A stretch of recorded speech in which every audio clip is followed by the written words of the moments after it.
Does The world is new Stephanie again. have some kind of like,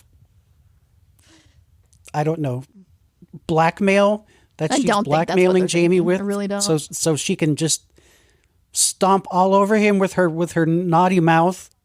Wait, Yeah, you insult. what did you just say? Yeah, I feel stomped on. I stomp on you with my naughty mouth.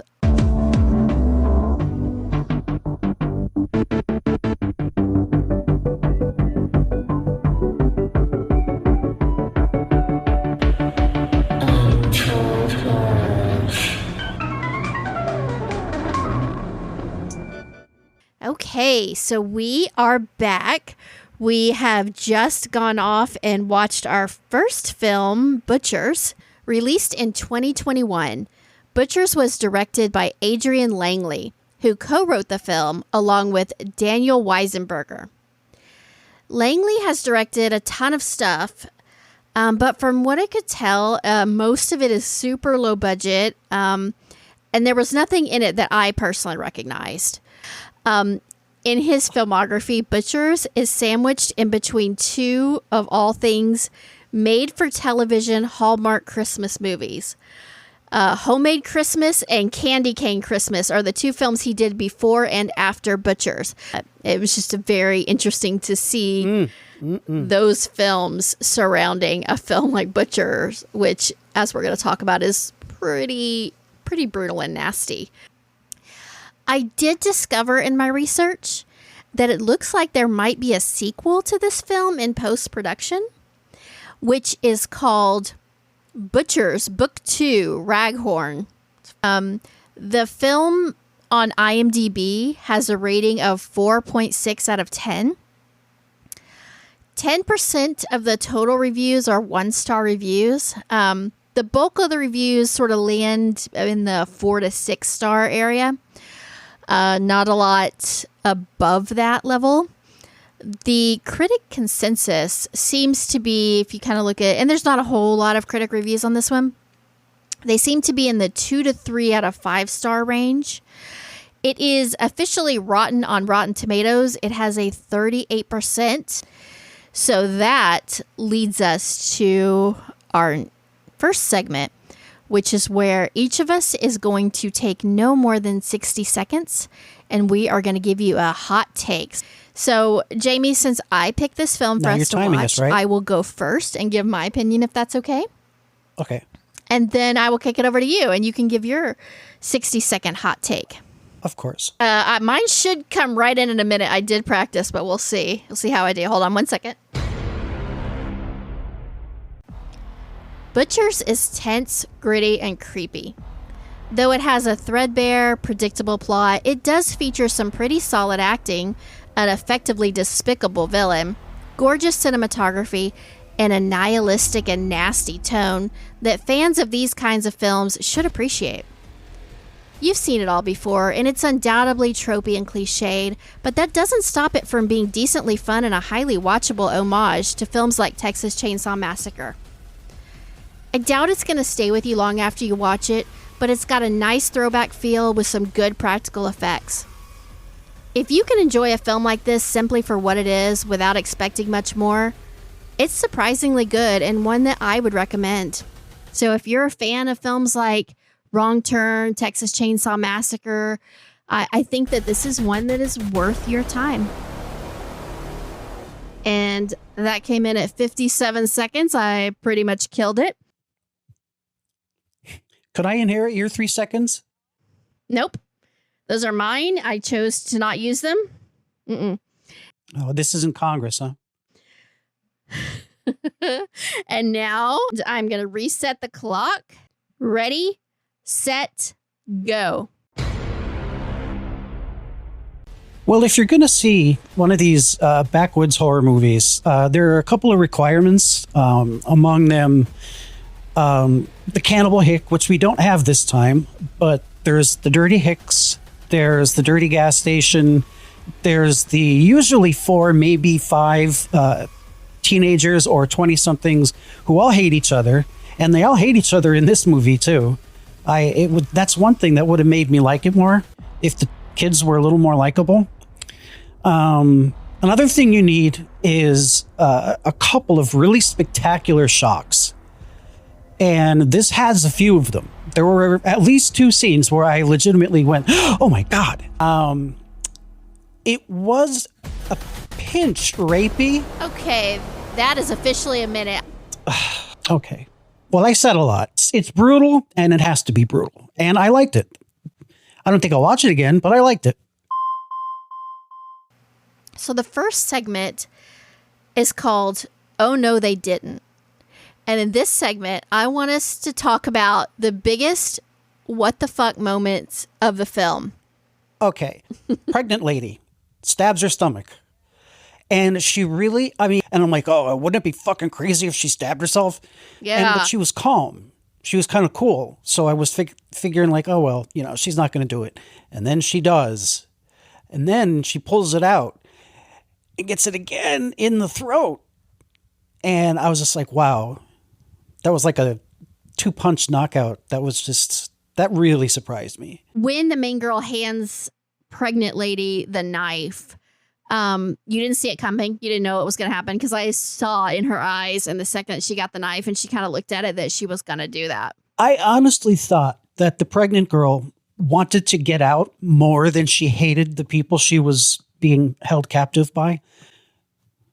She did that because she was just like, I hate these men. I'm going to fucking destroy their plans. I just don't want to live anymore. This is just it. And I kind of thought that when she saw that Jenna, I remember that name, Jenna gave her the knife. I don't know. I kind of thought that maybe she would see a little hope or something, but she didn't. Oh, I felt like I felt like I knew exactly what she was going to do and probably what I would have done too in that situation. Whoa, really? Let me back up. This girl that we're talking about, she is in the very beginning of the film, the way that they started before they introduce kind of your main core of teenagers is they have this couple that's driving along and their car breaks down right in front of where these 2 brothers are burying their mom. And their car breaks down and they're like, this is interesting. And they basically, they kill the guy and they kidnap the girl. So it's winter and there's all the snow. And then there's like a quick cut and then everything's like all green and stuff. And it's obviously spring. So that's kind of their way of saying like. Beautiful shot. She's been here a while, right? And then they cut to, she's inside this shed barn type thing. And she is in basically a human dog cage. Like she is curled up on her side. It is barely big enough to fit her and only if she's basically laying in the fetal position. And the younger brother goes and kind of gets her out. And when he pulls her out, he's like, hey, do you want to get out and basically stretch your legs? When she gets out, that's the reveal. This reveal is a what the fuck moment for me. You see that she is very pregnant and you're like, oh, fucking hell. So she's been basically held captive for months in this dingy, awful, disgusting barn. She basically has, she's been given almost nothing. She can barely move. Her big reward is that sometimes she gets let out to like lay down and stretch her feet, but she is all tied up when that happens. And she's visibly pregnant. And obviously with the baby of these like rapist rednecks, one of them at least. That is some really nasty, fucked up shit. So yeah, when she first of all, when she stabbed her belly, that she has no attachment to this baby. This baby is like a rapist baby, she's like, fuck this baby. I don't want this baby to be born into this world. Because even if she did love this baby, she doesn't want it born into this like captive, horrible situation. And then it made sense that she just killed herself because she is like fucking broken at this point and just done for. So that's why I said I probably would have done it. Not that I'm saying I'd kill myself, but given the situation that she's in, it makes sense that she reacted that way for sure. But I thought that the first reveal of her being pregnant was a what the fuck moment for me where I was like, oh, that is not okay. That is really messed up. Yeah. So the next segment is called Cheers for Fears. And this is where we talk about our favorite scene or moment in the film. Do you have one that stands out to you that you're like, oh yeah, hell yeah, I like that quite a bit? Can you answer first, and I'll sort of try to dig something up while you're talking? Yeah, for sure. So I don't know if this is like, there are scenes that I thought were really good, but I don't know if this counts, but one of the things that I thought was really clever about the film that I enjoyed was the way they broke the film up into 3 different sections. And I'm a sucker for like title screens and transitions. I don't know why, but like I really get off when they have some sort of like title screen that has some little like a chapter title or some kind of little clever something, and they sort of break the film up into like little acts. I think that's really fun, and they do that in this film. And so it goes to like, there'll be some amount of action, then it goes to a black screen, then there's like a title.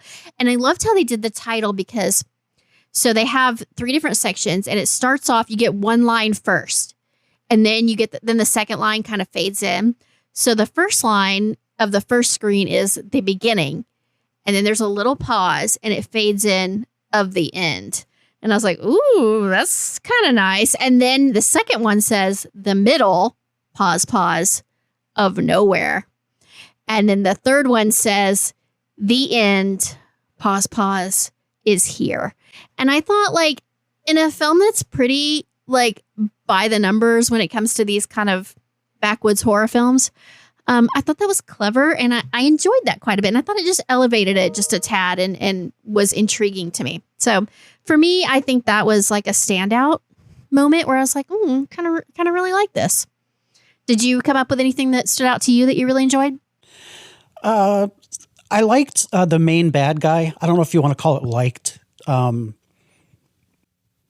He played his role really well. Like, he didn't just play a moronic redneck. He seemed like he had, plans, and it also seemed like he did this before, which is maybe where the sequel is going to come in. Maybe it'll be a prequel. So I wanted to add that I have a note that so his name is Owen, and I love him. I love his crazy ass monologues. And I think I wrote down, this is so embarrassing. I said, okay, he's kind of a delight. Like, he's kind of funny, and he's weirdly likable, even though he's awful and despicable and vile and says some like truly atrocious things and does a truly atrocious things.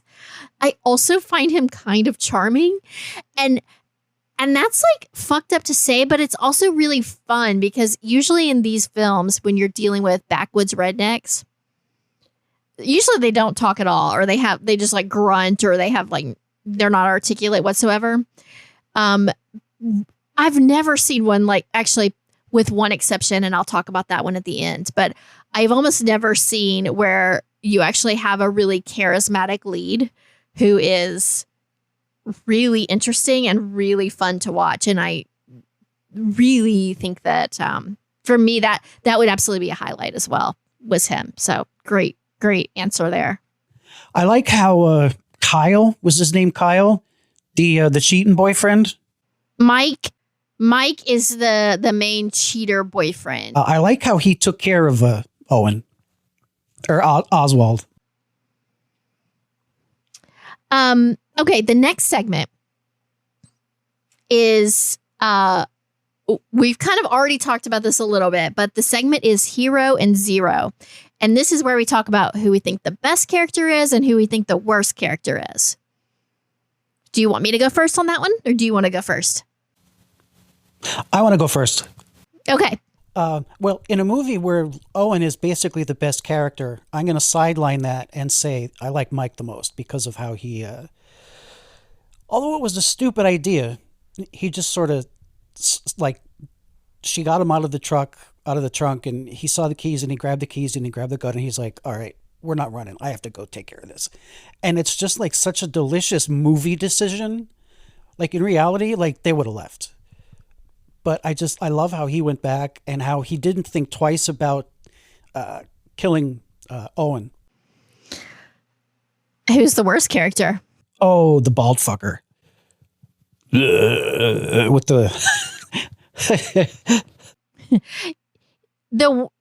do you think he's the worst? So his name is Willard, right? Do you think he's the worst? Do you think he's the worst because he's not well written and he's not good, or you just hated him the most because you just thought he was despicable? He's disgusting. I enjoyed him within the movie, but when I did see him, I was sort of like repulsed. I was like, gross. Yeah. Okay, so I have counter thoughts. Well, I have counter thoughts to your thoughts, and then I have my own thoughts. So your favorite character is Mike. He is my least favorite character. And I hated him so fucking much from beginning to end. Obviously, he's set up to be a real piece of shit because he's like a shitty boyfriend and he's cheating on his girlfriend and he's not even nice to the girl he's cheating on her with. Like, he's kind of disgusting to her. He's just a chauvinistic pig, and I hate him.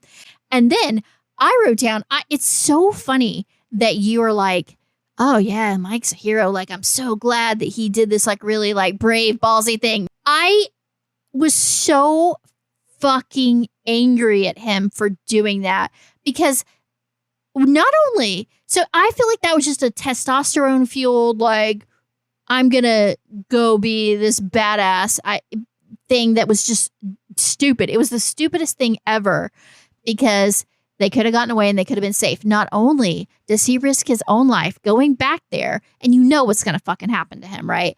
But he risks his own life going back there, but he takes the fucking keys so his girlfriend can't leave, so she has to go with him. So he puts her life in danger too, without a care in the fucking world. He doesn't give a rat's ass. And I literally in my notes is like in all caps, I'm like, fuck this guy. Like, I'm so angry at him. And it's so funny that you're like, I loved it. I'm like, oh my God, are you kidding me? I didn't say I loved him. You did. You said he was your favorite character. That doesn't mean I loved him. Specifically, that's how you answered the question. You were like, Mike is so great because I thought what he did was really awesome. Yes, those are exactly the words I used. If you want to know the truth, you know what my favorite character was? The violence. That was my favorite character. But we can't really say that, can we? No, because that's a stupid answer. It is a stupid answer? Why is that? Your favorite character was the violence. I mean, my favorite character was the atmosphere. Come on, baby. Well, if without the violence, the movie would have no impact whatsoever. You said Mike was a hero of all heroes and the love of your life. And, no, I didn't. And you're just objectively wrong about that, and you need to deal with it. Like, you just need to own it and be proud of it. And don't try to backpedal. You know what I mean? Just own it and be like, yeah, Mike fucking rules, Stephanie, and you're wrong. He's the greatest. And just live with that. And I would respect you a lot more. The fact that you're like, no, Mike's not good. No, I've given up getting your respect like a long time ago. Just defend your lover and let's move on with our life. I'm just saying that I thought he was the worst character and I hated him from the second he made his ugly little appearance on the screen. She was such a bitch to him, though, in the beginning. I mean, you could tell there was a problem. Shit, my turn. Oh, fuck you. No, not your turn, because now you're throwing around the misogyny and I'm not here for it. First of all, don't call her a bitch. She was upset with him and they didn't go into details, but you got the impression that he did something really shitty the night before. And he went, the car broke down and he went to her and he said, I'm going to walk to a garage. Would you like to come? Here's their chance to talk, to work something out, for her to express herself. What does she say? Do you want me to come? She's angry. She's allowed to be angry. And listen, Jamie, it's not like by your little logic, your flawed male logic, you're saying that, well, she was a bitch to him, so it kind of justifies him going and fucking her best friend. First of all, even if she was a bitch, that does not justify that. And they also indicated that he had been having an affair for quite some time. So who cares how she was being a bitch to him or not, because he had been being a dick for God knows how long. Fuck Mike. No. Well, you're certainly not going to, so I don't know. Definitely not. I'd come closer to hooking up with Owen than Mike, which is saying a fucking lot because... How about the blonde dude? He was awful. I kind of found him charming. I kind of liked him. He's unproblematic, and I was like, obviously he's not winning any acting awards, but I found him kind of charming. Yeah, I can't believe they did this to us. It was so bad. It's just the sickness of wanting to fuck everybody. What? Like even in that situation, they're sitting on the bumpers shooting the shit, and he's like looking at her like, maybe she can hook up with me now. Fuck him. I did not get that from him. Really? Well, maybe that's the misogynist in me thinking. The misogynist in you, and then let's just be fair. Is there a man on this planet that doesn't try to hook up with anyone and everyone he can at every opportunity, whether good or bad? Men that age? Probably not. No. Ugh. Okay. Anyway, and this is a film that is in a subgenre that I like to call all men are horrible. It's a big genre. And to be fair, when I say this, I don't actually think that all men in real life are horrible. But in movies like this, they paint every male with this brush of absolute monstrous pig. And it's just okay, wow. And it's bananas. So yeah, this is an all men are horrible film.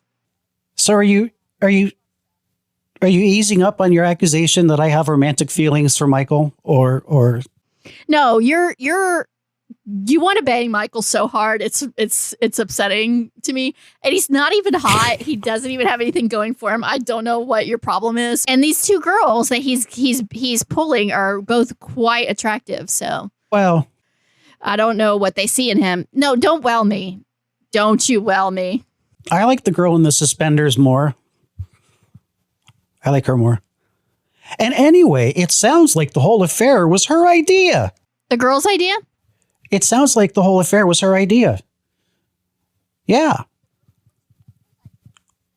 Yeah, because I had no idea they were seeing each other until she said oh, half hour, huh? Cool. And I didn't understand. I'm like, okay, well, what's cool? And then he looked at her and he was like, oh, cool. So again, Jamie, they've been having an affair for a long time. So maybe it was her idea to go off in the woods and hook up, but that doesn't mean that she initiated the affair. And even if she did, what is your point? I think she's awful too. I'm not giving her a pass. I think she's a horrible, shitty friend. She even confesses. He's like, she's your best friend. And she's like, no, she's not. Yeah, that was awful. And then he's like, well, out of everybody in the world, she invited you to her 25th birthday road trip. And she's like, well, let me put it this way. She's not my best friend. And I was like, bitch, I'm not defending her. Okay. She doesn't get a pass for me. She was terrible. But then she says this line that I want to talk about where I was like, oof. And I almost hated this was written by a man because she goes, well, here's what will happen. She'll just hate me and then she'll forgive you and go back with you. And he's like, no, she won't. She's like, that's what girls do. I have never had, okay, I'm jumping in here. A girl has never done that to me. Either being the cheater or the cheatee. In either situation, that was odd. Girls do that? Yeah, girls absolutely do that. Well, I mean, there's a lot of variables like how into you is she? How long have you been dating? All this kind of stuff. I'm not saying it's an across the board thing. I'm saying that women tend to be as awful or in many cases more awful to other women than men are to women, which is saying a fucking lot. Women are just as misogynistic, and they are just as because it's all part of being a part of a patriarchal society. We're all indoctrinated to like hate women. Women hate women as much, in many cases, more than men. Women do more slut shaming than I would argue that men do. Women are fucking terrible to each other, and women this is why when men and women have affairs, when a man has an affair and he cheats on his wife with another woman, that woman is called a homewrecker. What do you call the man? What's the name for the man? Nothing. We don't have a name for it because guess what? It's the woman's fucking fault every time. Anyway, let's move on. That was did I say my favorite character? I think I just went off on Mike for about 4 hours. Owen, you said Owen, kind of, didn't you? Okay. Well, I said it before. Yeah. Okay. So yes, Owen's my favorite character. The baddie in this is my favorite by far. But the next segment is called Hook, Line, and Sinker. And this is where we talk about the most memorable line in the film, which I already mentioned one line that I thought was pretty memorable. I have a whole bunch. Do you have anything that sticks out of you? And you obviously don't have to get it word for word, but anything that was said that you were like, oh, that's a good line. Well, the soliloquies that Owen had, you kind of mentioned a lot of the lines that stuck out for me, especially with the boyfriends and the girlfriends conversations. So actually, no, I can't really, beyond saying you picked out some pretty rad lines. I can't think of any off the top of my head. A lot of times I watch a horror movie and nothing sticks out at me that anybody said. It's all maybe kills stick out at me, but not language. This movie is surprisingly sophisticated when it comes to its language. And I liked that a lot. So I'm going to tell you some lines that I like. Well, I'll follow my rule and tell you one line. Let me pick the one I like the most. Okay. So I'm going to tell you this line because I think it's funny and kind of witty, and it's a little self-aware, nudge, nudge, wink, wink to the audience. So, Owen has all the best lines. Let's just say that. Like, almost nobody in the film has a line that's worth remembering, but Owen, pretty much everything that comes out of his mouth is gold. And he has captured two of the 4 friend groups, and he's got them like chained up in his little shed. And he says, "You both look good enough to eat, metaphorically speaking. We don't actually eat people. That would be a little too cliche." And I was like, fuck yeah. Like, first of all, I love you, Owen. And second of all, like, I love that little like wink to like, I know you expect us to be cannibals, but we're actually not, because that would be cliche. Even though this film is like one big cliche, and I say that lovingly, I love that like self-aware sort of moment. It made me smile, and I thought it was pretty charming. I think Owen stole the show, I think. I kind of smiled when they said that video camera thing. When the video camera guy said, "Oh, you wait and see. Someday everybody's going to want to tape everything." And my boyfriend Mike just said, "Oh, you're just bored. That's all." Final segment is called Let's End It All. And in this segment, we're going to talk about one of the most controversial parts of any horror film, which is the fucking ending, and talk about whether they stuck the landing or they blew it at the end. What do you think about how they ended this film? Was it satisfying? Was it disappointing? How did it leave you? I'm actually torn. I'm satisfied because it ended with spoilers. It ended with everybody dying. Fucking love that. I liked how each girl was killed. I didn't expect Suspenders Lady to get killed like that. I mean, they were just walking in a peaceful field with the dude, and out of nowhere, he just runs across her. Yeah. So the 2 girls escaped the barn. And they do the thing that you see in almost every movie where they run out to the streets and they flag down a tow truck driver and they're like, help me, help me. And he's like, all right, come on, I'll drive you to safety. Did you not know in that moment, and that's Willard, who we talked about earlier, by the way, is the said tow truck driver. Did you not know that he was, this is screaming Texas Chainsaw Massacre at this point. It's like, dude, this guy is fucking connected to these rednecks and he is bad news and he is not going to help them. Did you think he was going to help them? No, absolutely not. And when he pulled over, so he drives and then he pulls over into like an empty field and he stops the car and they're like, why is he stopping the car? And then he points a gun at them and says, get out and start walking. At that point, you were thinking that something good was going to happen to them? Are you trying to set me up again? No, I'm asking you what your thought process was because you said you were surprised. I was surprised at how. You don't see many people in a horror movie die that way, with just one of the killers just sort of skipping by the screen. And then just to, get his word in edgewise, he gutted her. And I didn't expect Jenna to die. And especially in a very, very undramatic way. I mean, there was no big gore shot. There was no begging. There was no quick, like, slow motion, like, oh, maybe she'll make it. Maybe she'll make it. It was just fat bald fuck walks out of the barn, points his gun and says, hey, and kills her. And the movie's over. Yeah. And although I love surprise endings like that, I love it when everybody dies. I was just shocked at the same time. I was like, well, that wasn't a very like operatic end to all that is good in the world, is it? So I don't even remember your question. I was just, I was asking if you thought they stuck the landing or if it was disappointing. No, not disappointing. I don't think so. I personally really liked it. And I liked it because it is so nihilistic. And it's like, I kind of love films where it's like, there's no final girl. There's no happy ending. There's no survivor.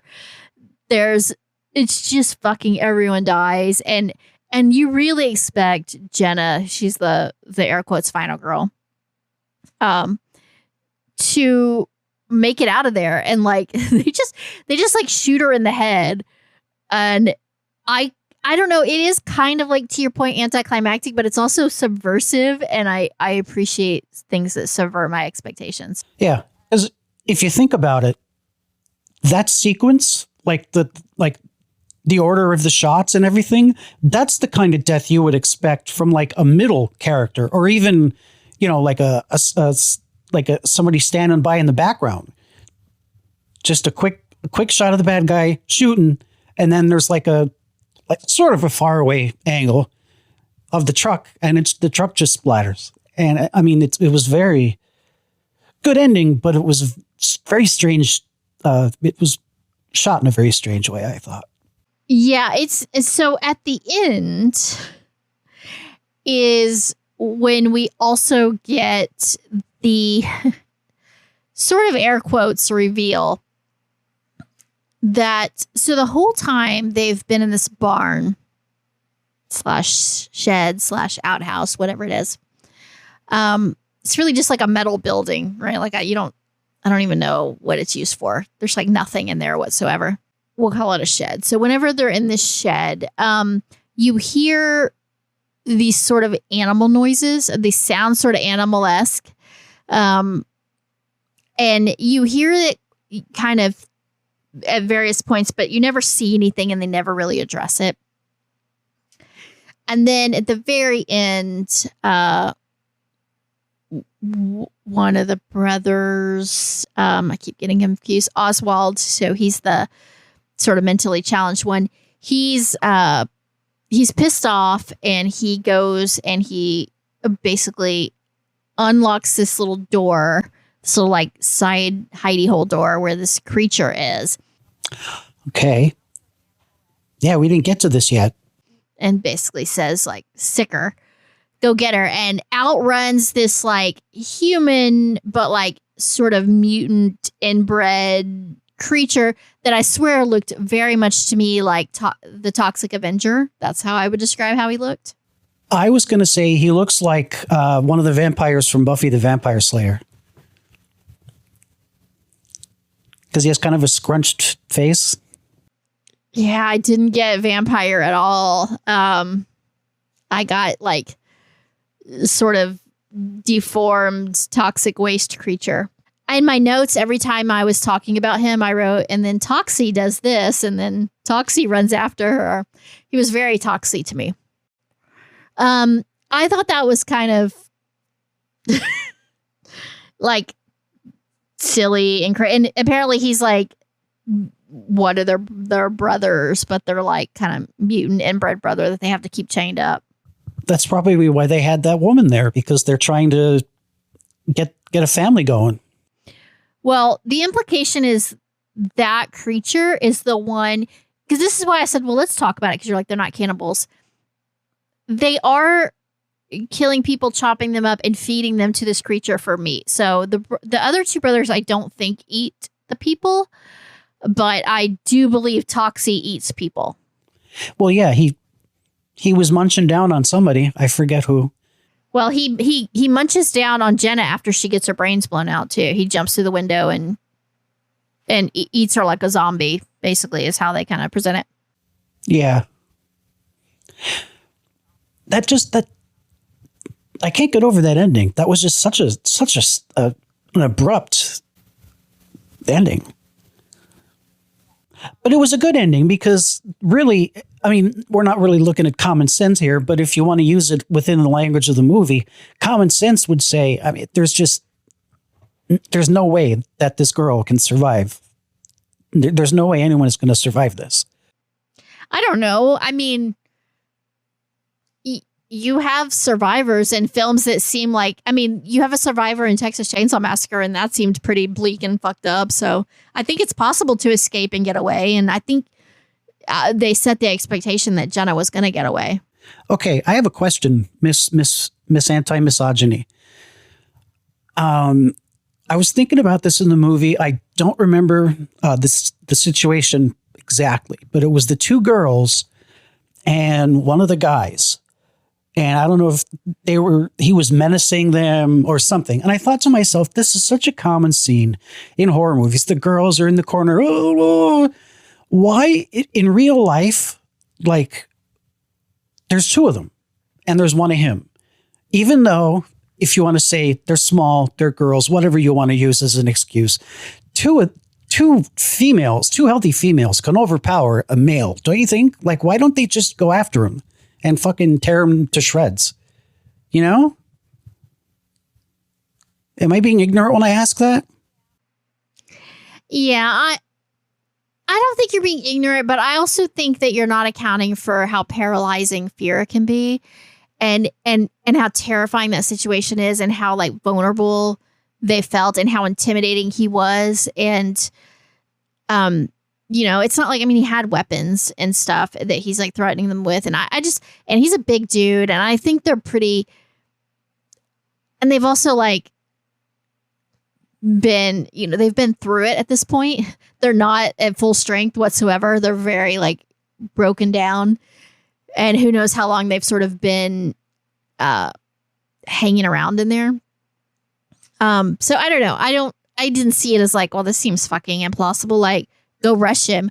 I think that that's a very normal reaction to just be like, because I think that, you know, I think about this a lot in situations where women are in a situation where, you know, they're like, where there's, I'm trying to think of how to articulate, where somebody's like even that situation where Willard is like, get out of the car and start walking or I'm going to kill you. And I think your logical brain is, well, he's going to fucking kill you anyway, and probably in a much worse way. So just let him shoot you at this point, because it's better than what's going to happen to you if you walk into those woods, right? But I think that there's this human, the will to survive is so strong. It's like, it's an evolutionary function that we want to live. And I think there's always a part of us that's like, if I cooperate and I behave and I do the right thing, maybe I can get out of this horrible situation.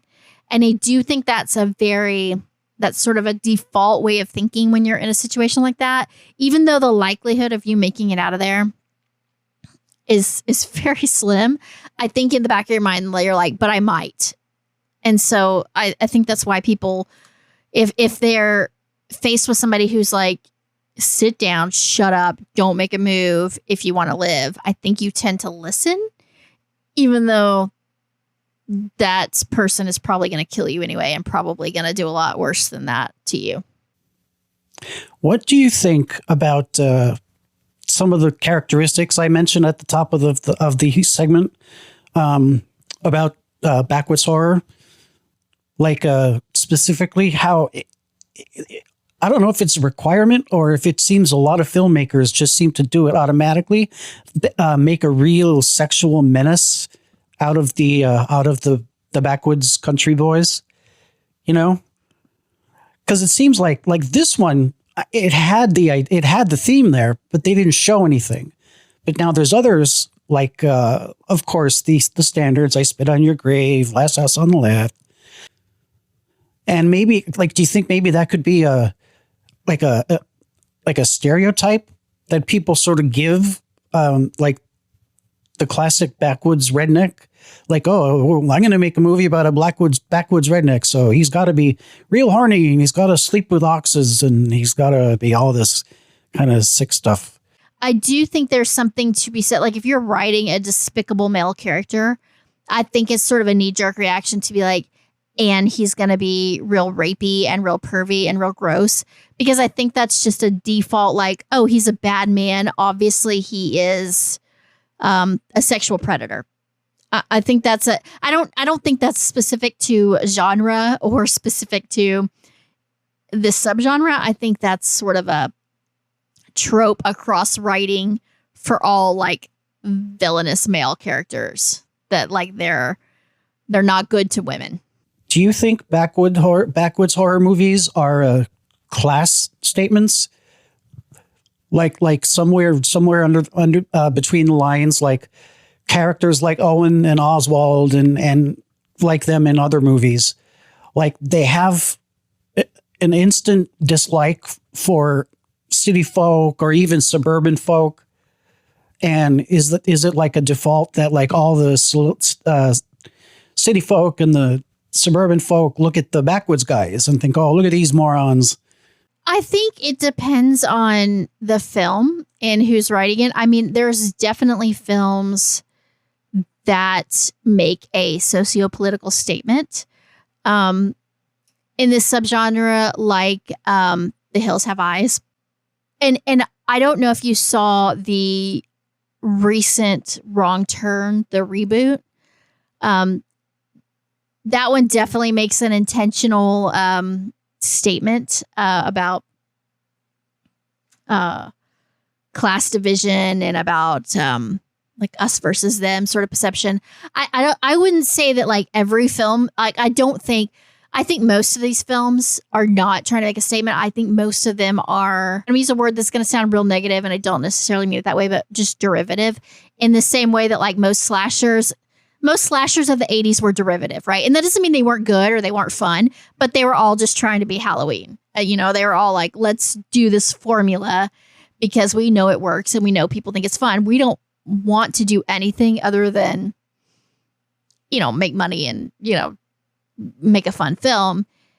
I think that the films that rise to the top of the pile, like the cream of the crop in any subgenre, typically do have something to say, or they're a little smarter, or they're a little bit more inventive, or they're a little bit more thoughtful. But I would argue that a good 98% of the films that I would consider in this subgenre are derivative. And again, I don't say that as an insult, because I enjoy the derivative stuff because I think the formula is fun and it's a good time. And sometimes that's fine. I agree. And a lot of derivative shit is shit. Like it's lazy derivative, and that's not good. But sometimes there's films like this that I don't think this is lazy derivative. I think this is somebody who's like, I love these kind of films and I want to make a film that is fun and entertaining that is tropey, but in a way that it's like a loving kind of homage to tropiness. And I think that's sometimes hard to, it's a fine line. And we've talked about this before. It's a fine line between being just plagiarizing and being lazy and just regurgitating and then trying to do something that's a bit of an homage. And I think that this film is more in the homage category than in the ripoff category. Like, I think it's fun. It's not going to blow your mind and it's not going to change your life. But I think it's competently made and I think it's a pretty good time. Yes. And if it's something, if you have a teenager and they kind of want to dip their toes in, this is brutal.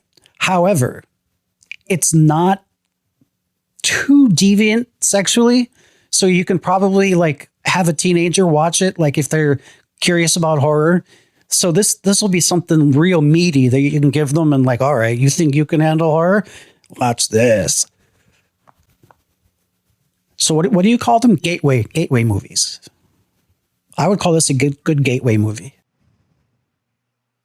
Yeah, this is definitely not a gateway movie. Because this isn't because gateway is like you're introducing a young person to horror for the first time.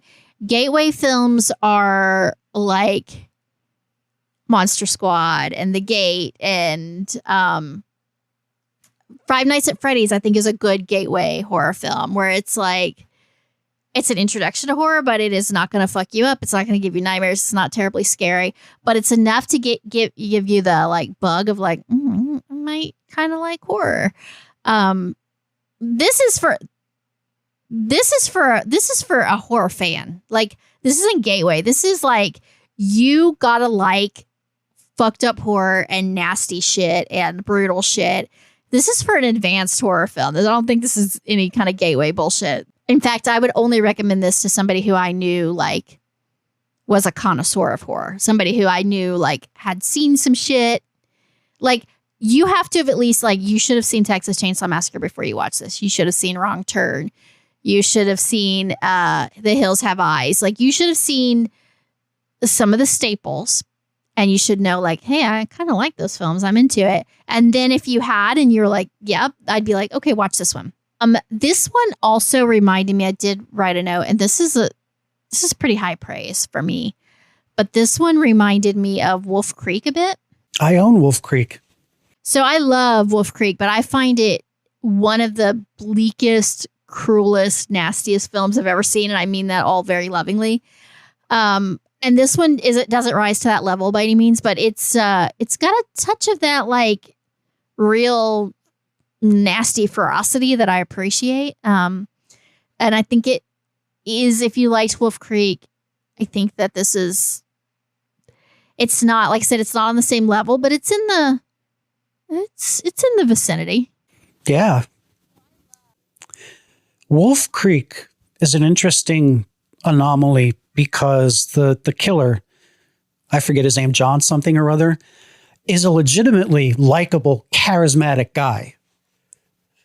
And when you watch a horror movie and you're scared or you're nervous or you're expecting terrible things to happen, which is like what you always expect in a horror movie, you sort of drift towards the most powerful, the most comforting character. And in that movie, that's John. Until he isn't anymore.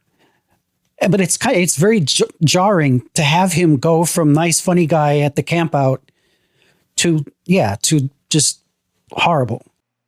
Well, I mean, do you remember at the beginning when I was talking about, I was like, I started to say I've never seen like a backwoods horror film with a really charismatic bad guy. And then I was like, nope, I'm going to change that and say I almost never see it, because I can think of one off the top of my head that I want to mention, and that is Wolf Creek. Like, this is why it reminds me of Wolf Creek, because they do have a villain in this one that is pretty charismatic and charming. Now, he doesn't ever seduce them and make them think he's a good guy. There isn't that like little twist that there is in Wolf Creek, but he's definitely like, he's definitely like well-spoken and entertaining. And like, if he wanted to charm you, he absolutely could charm you, and he could like convince you that he was a good guy, I think. And I like that. I think that's really, it's rare. You don't see it very often, and it's fun. The Lost is another movie that has a deplorable bad guy, but he's also the central character and a likable character. He does deplorable things, and it's just very discomforting to feel comforted and one-on-one with the actual killer of the movie. That's very disquieting. I think that's really neat. It's like you're so desperately in need of a character to like that you have to go with the killer because he's the only one that's got a likable personality.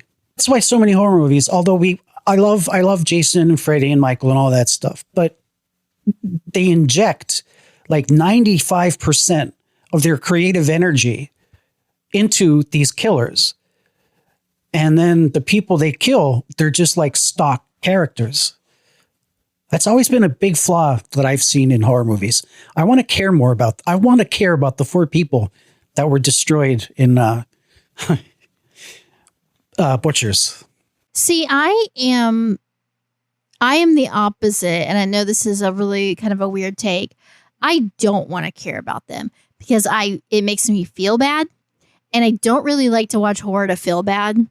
And if I watch a horror movie, like Wolf Creek is one of them, where I actually give a shit what happens to these people. And they're well written and they're fully fleshed out. And I felt super, like, I love that film. And I've watched it a few times, but I felt super shitty. And I kind of really enjoy, like, this movie hits a perfect sweet spot for me because I don't give a shit about any of the protagonists. And so I never feel bad. And I actually am delighted by the antagonist. And so then I can just have fun, right? Then I'm just like, all right, well, let's just like kill these fuckers in horrible ways and it'll be entertaining and silly. When they really make you care about the people that you know are going to die in horrible, horrible ways, it's fucking brutal. I hate it. And I know that's a minority opinion. I know people like really fleshed out protagonists, but if you're just gonna brutally murder them, I would much rather not give a shit about them. That's fun. That's more fun for me. It's more entertaining. That's why I like slashers so much, because generally speaking, I don't care. And then I can just have fun. Did you find any of this disturbing? Oh, sure. Like it's fucked up, but it's not fucked up in a way that fucks me up. You know, that's a really good quote. Like, I'll just like, I just made it up and it's like sounded so smart. But yes, that's a great summary. It's fucked up, but not in a way that fucks me up. Meaning that like it's giddy fucked up. Like I'm watching it going like, yeah, this is horrible and disturbing, but like it's super fun and I like it. I'm not watching it going like a lot of like torture porn and those kind of films are, I watch them, but they're very hard for me to watch because I'm like, that is fucking me up as I'm watching it. And while I will watch those and walk away sometimes and go like, yeah, it's a good movie. Like I'll give it a good review. I also am like, but I'm not super excited to revisit that anytime soon. Like it really messed me up in a intense sort of way. And that's not always fun for me. And it's like watching, you know, it's like watching a film's like Schindler's List or something where it's like, when you're watching it, you're like, this is like objectively good movie. And objectively, I'm a better person for having watched this. And objectively, like they're doing everything right. But emotionally, I'm not having fun. Like this isn't a good time. But there's a difference between watching a film that's a great cinematic experience and watching a film that's a fun experience. And those two aren't always aligned.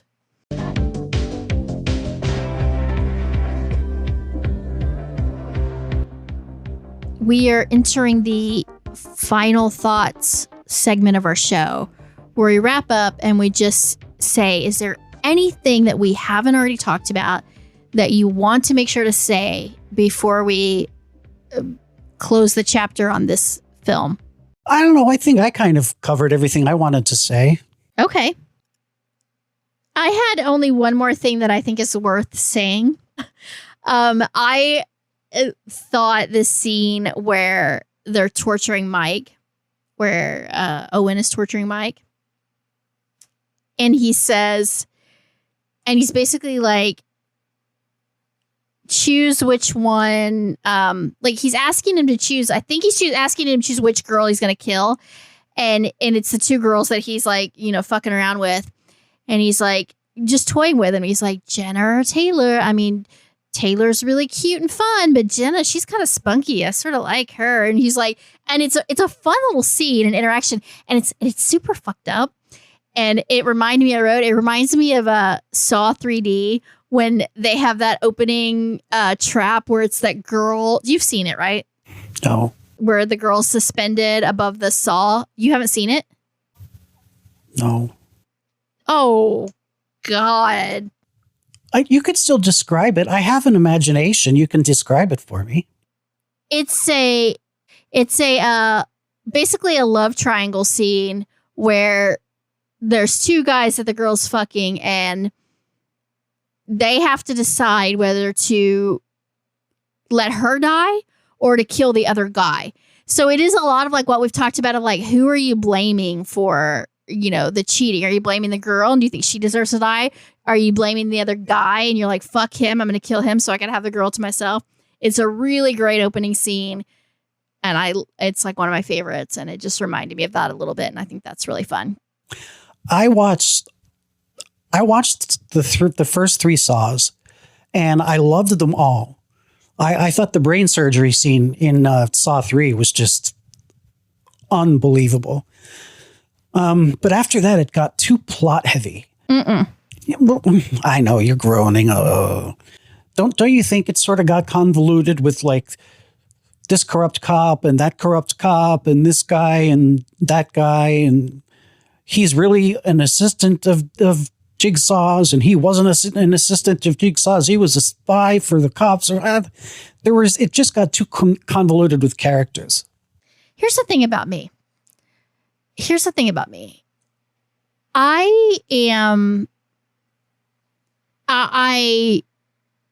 When I love deeply.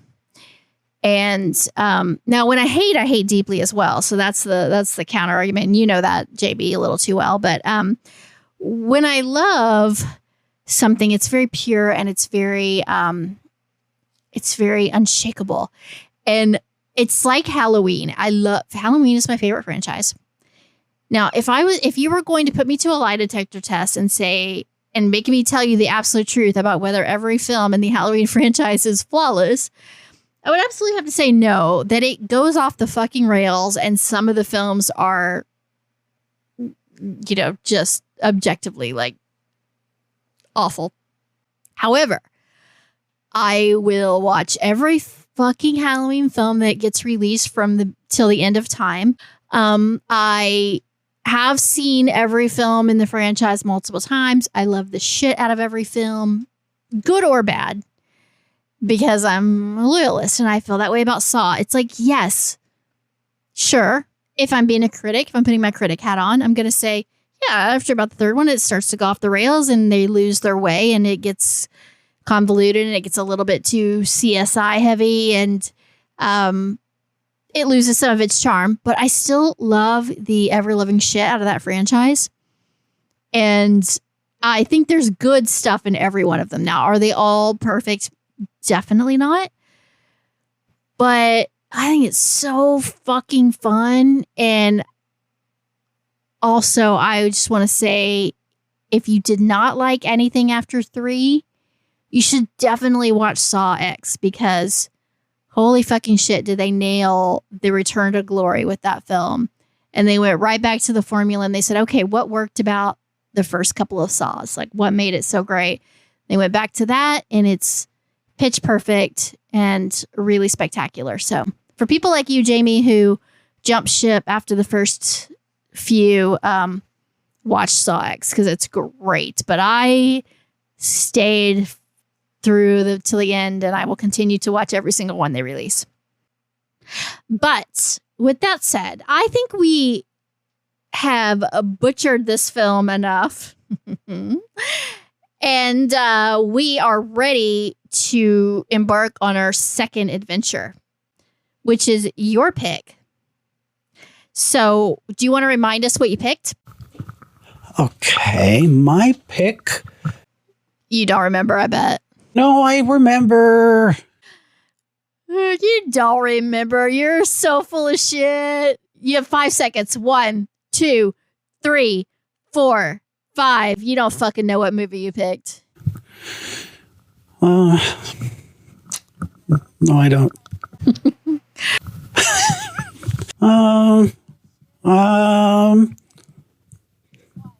2, 3, 4. It's is it something like he's out here? He's out there, or he's outside or something? He's out there. It's he's out there, and I guessed it. And you were too busy shit talking me to even hear that I guessed the right movie.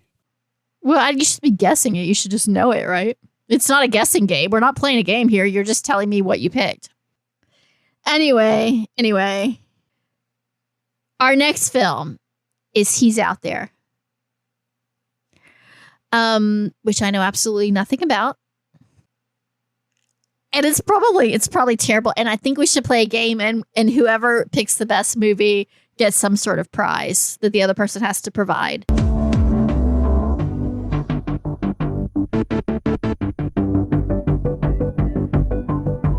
No, you're hot to trot for Michael. You think he's all like heroic and manly because he's like, yes, we can escape to freedom and I can take care of you and make everything okay. But you know what? Let's go back to where the crazy killers are because I just feel like fucking them up. And oh, hey, guess what, honey? I'm going to take the keys so that you can't leave and you have to go with me. I hope everything turns out okay. He killed Owen. Fuck you, Michael. Fuck you. Seriously, fuck you so hard. I hate you so much. I hate you, Michael. I hate you, Michael.